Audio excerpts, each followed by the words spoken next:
Yung movie na nagmamadyong yung mga madre, yung mga monghe, yung mga mongha. Totoo ba ito? So ni-research. Ano yung batayan ng production na yon?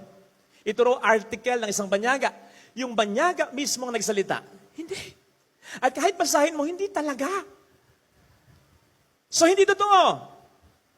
Kaya lang sabi ng direktor parang ganito.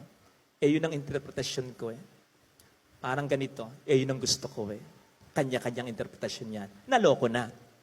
Pero naintindihan ko siya. Ang hindi ko maintindihan kung maniniwala ka.